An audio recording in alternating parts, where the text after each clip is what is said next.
All right, y'all. I just want to talk to y'all today about, let's be better people, man, to our people out here, man. You know what I mean? Because if we live long enough, we're going to be, we're going to be in a position where we're going to need the mercy and empathy of other people as well. And so, to emphasize this situation, I want to use a couple of Japanese stories. First one is they're basically the same, but they're versions of the same story. So the first story is there was this mountain in Japan, in the province of Japan, a certain province that you were supposed to take old people to when they got a certain age, say age about 60. You're supposed to take old people and drop them off and let them kind of leave them on this hill to starve to death or let the elements get them or whatever. And the purpose of this was because the thinking of the people at the time was older people they can't really work and can't really contribute to the society. So and they just use resources. And so instead of having them use up resources and not be able to contribute, they just get rid of them. Kind of like the old Eskimo thing where you put the old Eskimo, they put them on a block of ice and push it out to sea, right? Let the polar bears get them, or the whales get them, or the walruses get them, or whatever, right? Just push them out to sea or let them starve to death or whatever, right? Well, it's basically the same thing. Basically, the movie Logan's Run, right? Remember the movie Logan's Run? When you turn 30, you get, it was dirt in that time, right? Well, this is basically Logan's Run. Right? You got to take these people and put them up here and get rid of them, right? So anyway, there was a governor of this province. The governor of this province, finally his mother's turn came up, right? He was pushing the program like, hey, this is what we got to do. They would come to him and people would be upset, saying they didn't like this law, but he said, man, this is what we got to do. And so he wouldn't listen to anyone saying that we should do things differently. So now his mother's turn came up. He didn't want to do it, but because of the honor code and the honor system, he couldn't back off of it now just because it was his mother. He had to take her up the hill. Anyway, they had these special baskets that they had to put him in to carry him up the hill. So the man puts his mother in the basket and proceeds to carry her up the hill. As he's carrying her up the hill, he hears his mom grabbing twigs, little twigs and branches off the trees, and he's thinking, oh, she's getting these sticks so that she'll at least be able to create have a fire for herself for at least a few days or whatever, right? So anyway, she's getting the twigs and everything, and so they're going all the way up to the part of the mountain where he's supposed to drop her off. So anyway, he gets up there to the mountain where he gets up to the point where he's supposed to drop her off, and he drops her off. He looks at her, and she looks at him, and but she understands this is the custom, this is the way they do things, right? So she's not screaming and having a fit. She's, she's dignified about it, and he tries to be, but he sheds a couple tears, you know what I mean? But finally gets himself together and says, okay, well, it's what I gotta do, it's what I gotta do. And so he turns to walk away, and as he turns to walk away, he sees all these twigs and tree branches on the ground. And he goes, and it's in a line in the path that he was walking. And so he's like, who did this? How did this happen? And the mother said, I did it. And he said, what do you mean you did it? And the mother said, I didn't want you to get lost on the way back, so I left a trail for you so that you could get back safe. And it just overwhelmed the man because he said, man, even though I was about to leave you to die here, you made sure that I would get back safe. I mean, it just the sacrifice that a mother, they do what they say, a mother's love, right? Sacrifice that the mother made so that he would still be okay, even though he was putting her in peril. I mean, but that's a mother's love, right? Anyway, the man got so choked up, man, he just said, forget this, man. He grabbed his mother, took his mother back, and he changed the law. Changed the law. No more taking old people. Why? Because he realized that old people may not have a lot to give physically to the community, but they have wisdom that they can share to make the community run better. And so the law got changed. So it shows us a couple of different things about a mother's love, son's love, and how we should, sometimes we have to go through things ourselves to gain the empathy we need to be able to not judge other people and realize that, hey, sometimes things aren't as cut as dry as you a 304, or you a single mom, or you this or you that, just because, because everything is a case-by-case basis, and what we need to do most is have, forgiveness for each other, mercy on each other, instead of having so much vitriol for each other.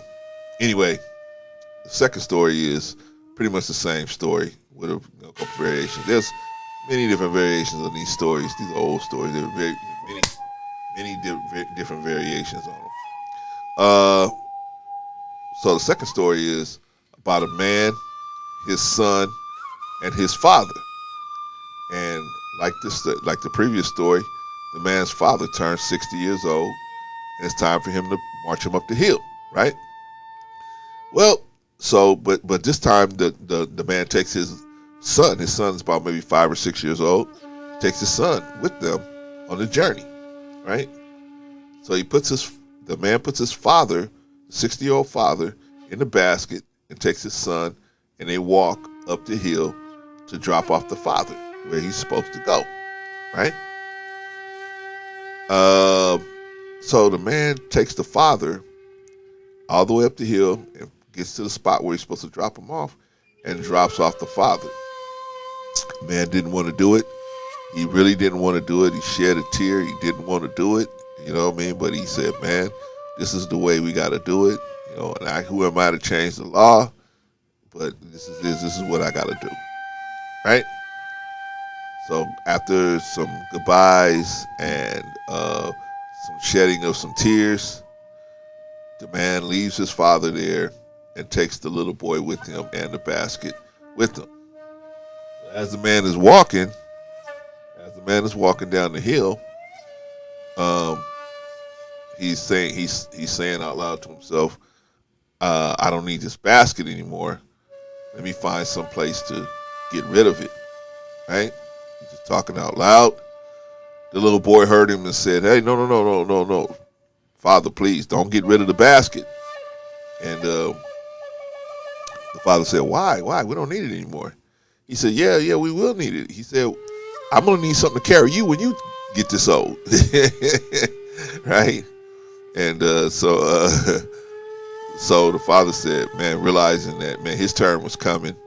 And just how he had to see, the son had to give him that wake up call to realize that this was just a silly way of doing things, and that you don't necessarily have to get rid of somebody because they're old.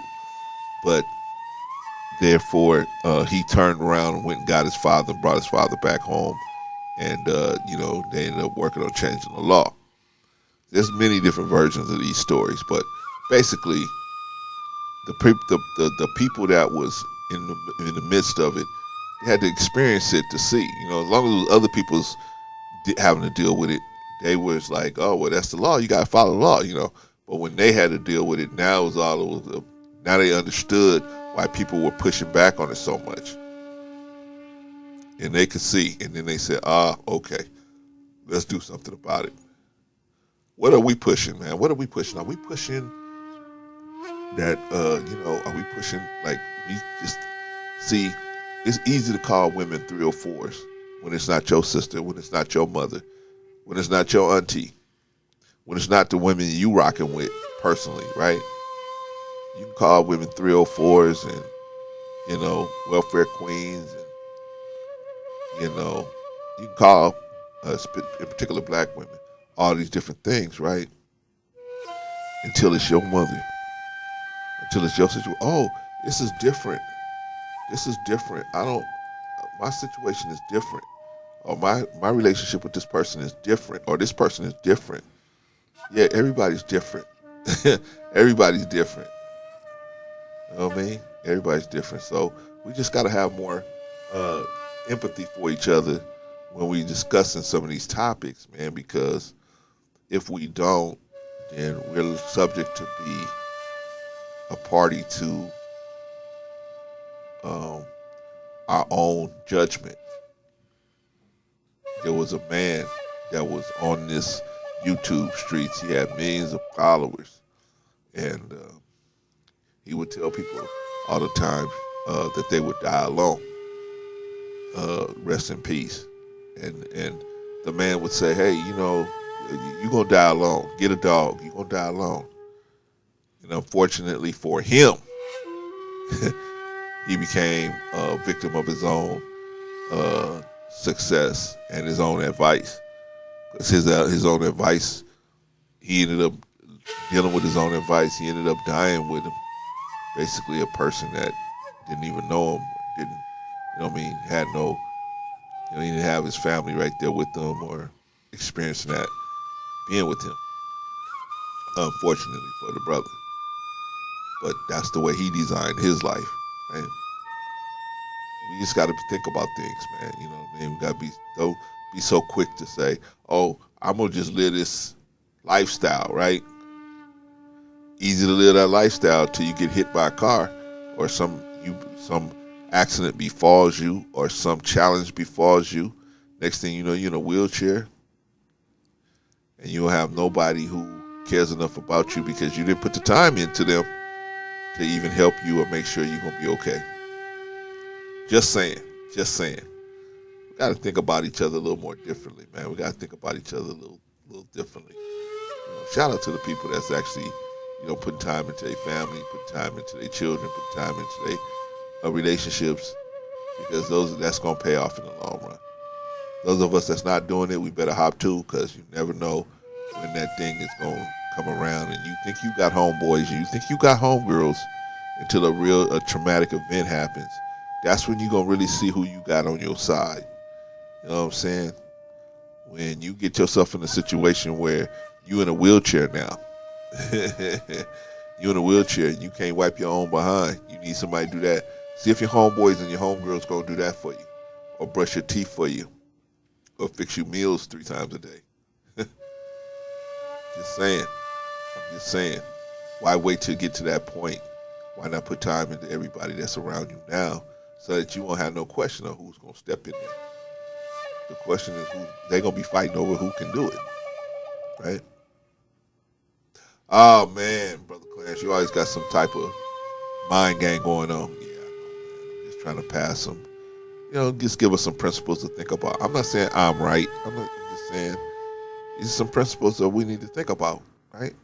We all trying to work on it. I'm not perfect. We all trying to work on it. We all trying to get better as people, right? Well, some of us think we already got it, right? But like Jesus said, I came not for the righteous, but the unrighteous. So why would I sit with the righteous?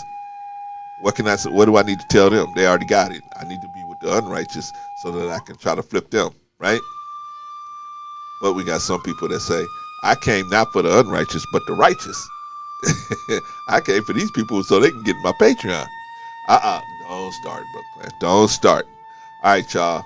Think over what I said, beloveds. Think over what I said, and if you got a question, comment, or answer, man, just hit us back, man. Let's learn from each other. All right, y'all. Till next time. Peace.